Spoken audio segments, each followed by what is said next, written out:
ఉన్న బంగారాన్ని విడిపించి ఆ రోజు ఆన్లైన్ రేటుకే మేము కొంటాం. Sharma gold company. Hi hello welcome to our channel. ఈరోజు మనతో పాటు ఉన్నారు భారతీ శంకర పీఠ వ్యవస్థాపకులు శ్రీ అన్నవరపు తిరుపతిమూర్తి అవధాని గారు.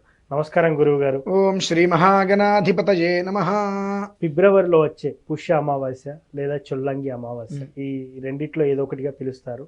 దీనికి ఎటువంటి విశిష్టత ఉందంటారు? అమావాస్య పుష్యమాసంలో వచ్చేది చివరిది. దీన్ని మీరు అన్నట్టుగా చొల్లంగి అమావాస్య కూడా, అంటే ఒక్కొక్క అమావాస్యకు ఒక్కొక్క నామంతో ఉంటుంది. అయితే అన్ని వచ్చేటువంటి విషయాల కన్నా ఈ అమావాస్య అనేటువంటిది చాలా సార్థకత అయినటువంటిది. మనం కొన్ని చిన్న పరిహారాలు చేసుకోగలిగితే, అవి కూడా మనం చేసుకోలేము అంటే మనం ఏం చేయలేమండి. ఎందువల్లనంటే ప్రతి మనిషి జీవితంలో ఆరోగ్య సమస్యలు, ఆర్థిక సమస్యలు, కుటుంబ సమస్యలు వస్తూనే ఉంటాయి.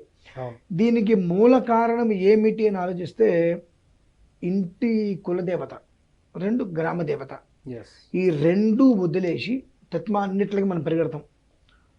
తెల్లవారులేస్తే తిరుపతి అంటాం, అక్కడికి వెళ్తాం, ఇక్కడికి వెళ్తాం, పరిగెడతాం. కానీ మన ఇంటి దేవత ఎవరు అంటే మన ఇంటి కులదేవత ఉంటారు. ఆ కులదేవత ఎవరు, గ్రామ దేవత ఎవరు, ఈ రెండు కూడా పట్టించుకోవడం కంప్లీట్గా మనం మానేశాం. ఈ మానేయటం వల్ల ఏమవుతుంది అంటే కులదేవత ఆగ్రహానికి, గ్రామదేవత ఆగ్రహానికి, శాపానికి గురి అవ్వక తప్పదు. అందులోనూ చాలామందికి వెంకటేశ్వర స్వామి ఇలవేల్పుగా ఉంటారు ఇంటి దైవంగా, కొంతమందికి సుబ్రహ్మణ్యేశ్వర స్వామి వారు, ఇలా ఒక్కొక్కరికి ఒక్కొక్కరు ఉంటారు. అయితే ఈ పుష్యమాసానికి, చొల్లంగి అమావాస్యకి, ఈ గ్రామదేవతకి, ఇంటి దేవతకి సంబంధం ఏమిటి అని అంటే, ఈ చొల్లంగి అమావాస్య అనేటువంటిది పరిపూర్ణంగా వీరరాఘవ స్వామి వారికి చెందిందండి. వీరరాఘవ స్వామి వారు కూడా చాలామందికి ఇంటి ఇరవేలుపు, అంటే మాకు ఇరవేలుపు ఆయనే వీరరాఘవ స్వామి వారు, కొంతమందికి వెంకటేశ్వర స్వామి అని అంటారు.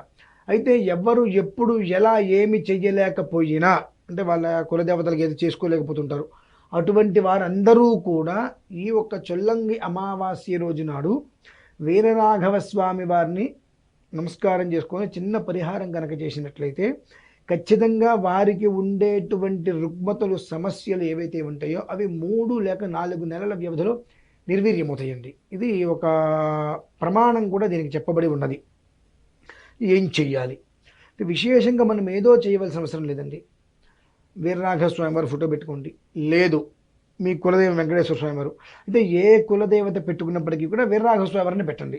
వెంకటేశ్వర స్వామి వారి ఫోటో పెట్టుకోండి, సుబ్రహ్మణ్యేశ్వర స్వామి వారి ఫోటో పెట్టుకోండి, ఏది పెట్టుకున్నా వీరరాఘవ స్వామి వారి ఫోటో పక్కన పెట్టుకొని విష్ణు సహస్రనామం ఉదయం పూట ఒక్క పారాయణ చేసి, అంత బెల్లం మొక్క ఇంట్లో ఎంతమంది ఉన్నారు అంటే ఆ ఇంటి పేరు వాళ్ళు అందరికీ పెట్టకూడదండి. అది ఆ ఇంటి పేరు వాళ్ళు, ఆ ఇంట్లో ఎంతమంది ఉన్నారు అంత బెల్లం మొక్క నివేదన పెట్టి అందరూ ఒక మొక్క ప్రసాదంగా తీసుకోవాలి.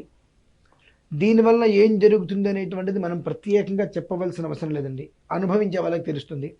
అయితే దీనికి నా చిన్నప్పుడు జరిగింది కూడా, అంటే నేను తెలియక చేసిన ఒక విషయంలో మా పెద్దవాళ్ళు చెప్పింది.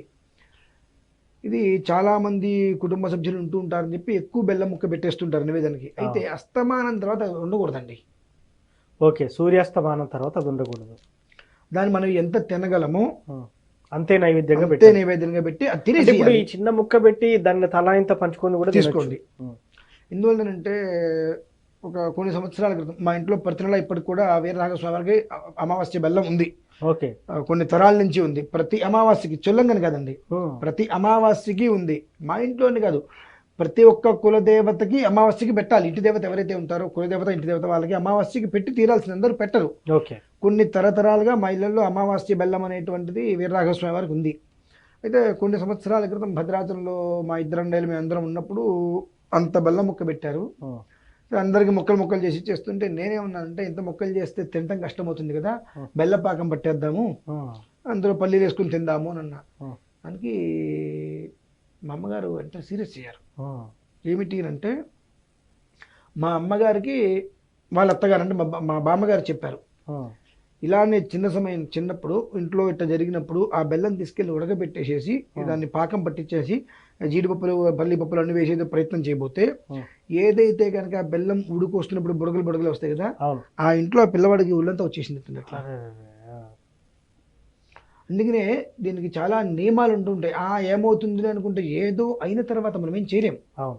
ఏడుస్తూ కూర్చోవటమే, అవును. కాలిందే బర్ణాలు రాయటమే తప్ప ఏం చేయలేము. అవును. కాళ్ళకు ముందే కొన్ని మనం తెలుసుకోవాలి. ఇటువంటివి చాలా చాలా జరుగుతూ ఉంటాయి. అయితే మనం పెద్దల దగ్గర ఉండం కనుక మనకు అన్ని విషయాలు తెలియవు.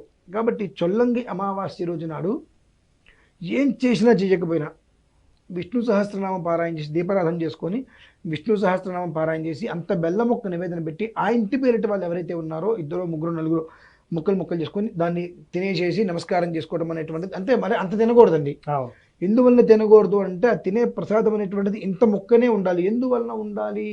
ఆ తినటువంటిది శరీరంలో ఉండాలి తప్ప మలమూత్రాల నుంచి బయటికి రావద్దు. ఓకే, ఇది ఒకటి ఉంది. ఇదనే కాదండి, మనం తీర్థాలు కూడా గ్లాసులు తాగేస్తాం రుచిగా ఉంటే. అవునవునవును. ప్రసాదం అనేటువంటిది నివేదన పెట్టినప్పుడు అంతా, ఇప్పుడు శనగగుళ్ళు పెడతారు, చేతికి వచ్చినప్పుడు ఇలా పట్టుకొని పెట్టడం ప్రసాదం, 4, 5 వస్తాయి, అవి శరీరంలో ఉంటాయి. అన్ని గుప్పిడి నేను తింటా అంటే అవి మలమూత్రాల త్వరలో బయటికి రావడం వల్ల పాపమే కదా మరి. కాబట్టి ఏంటంటే ఎంతవరకు తింటుంది శరీరంలో రక్తంలో అది ఇమిడిపోతుంది అంత ముక్క. అలా ప్రసాదం తీసుకొని నివేదన పెట్టి ప్రసాదం తీసుకున్న వీలుగా చిన్న ముక్క పెట్టుకోవడం వల్ల ఏమవుతుంది అంటే వాళ్ళ జీవితంలో ఏవైతే రుగ్మతులు అనుభవిస్తున్నారో అందులోంచి 3 లేక 4 నెలల్లో బయటపడతారండి. అయితే స్వామివారికి నమస్కారం పెట్టుకోవాలి. ఓకే, ఏమని సార్? గతం గతః, ఏం జరిగిందో స్వామి, ఇప్పటివరకు కూడా మేము చేయలేదు, మాకు పెద్దవాళ్ళు చెప్పలేదో మేము అడగలేదో జరిగిపోయింది. ఇవాళ మొదలుకొని 4 అమావాస్యల పాటు బెల్లం పెడతాం. మమ్మల్ని ఈ ఉన్నటువంటి సమస్య ఏదైతే, ఫలానా సమస్య అని పేరొద్దు. ఓకే, మనకు అనేకం ఉంటాయి, మనం 4 చెప్తే మిగిలిన సమస్యలే కదా. మనకేంటి, మా సమస్యలు తీరలేదు, నేను బెల్లాన్ని అనవసరంగా పెట్టా అంటాం. సమస్య వద్దు, నాకు ఉన్నటువంటి సమస్యల నుంచి నేను బయటపడే తండ్రి అని చెప్పి ఒక 4 నెలలు కంటిన్యూగా 4 అమావాస్యలు అంత మొక్క పెట్టమండి, ఆశ్చర్యపోతారు. తర్వాత వాళ్ళే కంటిన్యూ అవుతారు, ఎవరు చెప్పక్కర్లేదు. మీ జీవితంలో జరిగింది ఒక చిన్న చెప్పే కదండి. మా కుటుంబంలో భగవంతుడి యొక్క అనుగ్రహం వలన ఎవరు కూడా ఇబ్బందులు పడుతున్న వాళ్ళు లేరు. ఓకే, కొంతకాలం ఇంట్లో మానేశారు, ఆ తర్వాత మళ్ళీ మొదలు పెట్టారు. మరి అది మొదలు పెట్టిన తర్వాత పెద్దన్నయ్య ఉద్యోగస్తుడు అయ్యాడు, ప్రిన్సిపల్ అయ్యారు. ఇప్పుడు చిన్నన్నయ్య తిరుమల కొండ మీద ఉద్యోగం చేస్తున్నాడు. ఇప్పుడు నేను ప్రశాంతతగా ఉన్నాను, నా పిల్లవాడు కానీ అన్నయ్య పిల్లలు కానీ అందరూ చాలా సుఖంగా ఉన్నారు కదండి. ఇప్పుడు మనకు సుఖము చెప్తాను, సుఖము మీనింగ్ డబ్బు కాదండి, ప్రశాంతత. నెత్తి మీద బర్డెన్స్ లేకుండా 5,000 నోట్లోకి వెళ్ళటం అనేటువంటిది ప్రశాంతత అంటారు. ఆ ప్రశాంతత మనకు కావాలి, అదైతే మేము ఉన్నాం కదండి. గురువుగారు, ఇప్పుడు ఆ 4 అమావాస్యలే పెట్టమన్నారు కదా మీరు, తర్వాత పెట్టనవసరం లేదా మరి? ఓన్లీ చొల్లంగి అమావాస్యకి పెట్టాలి ఎట్లా అసలు? అది అసలు అలవాటు లేని వాళ్ళు, ఓకే అంటే మాకు అలవాటు లేదండి అంటూ ఉంటారు. దీనికి అలవాటుతో పని లేదంటున్నా. ఓకే, మీ పూర్వీకులు ఏదో చేసి ఉంటారు, మీకు తెలియకపోవచ్చు. అవును, మీ పూర్వీకులు ఏదో చేసి ఉన్నారు, అది మీకు తెలియకపోవచ్చు.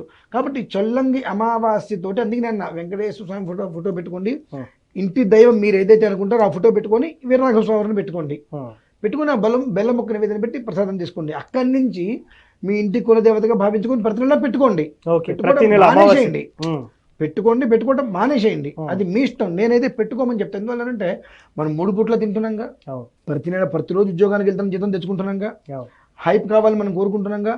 అలానే మన ఇంటి దేవతను మనం చూస్తేనేగా, మన ఇంటి దేవత ఇంత ఆడబిడ్డ ఒకటే కదండి, వాళ్ళని చల్లగా చూస్తే మనం చల్లగా ఉంటాం. కాబట్టి ఇంటి దేవతగా ఆలోచించి ప్రతి అమావాస్యగా పెట్టుకోండి, లేదు 4 అమావాస్యలను పెట్టండి, కనీసం మీకు ఆ మార్పు కనిపిస్తుంది ఖచ్చితంగా.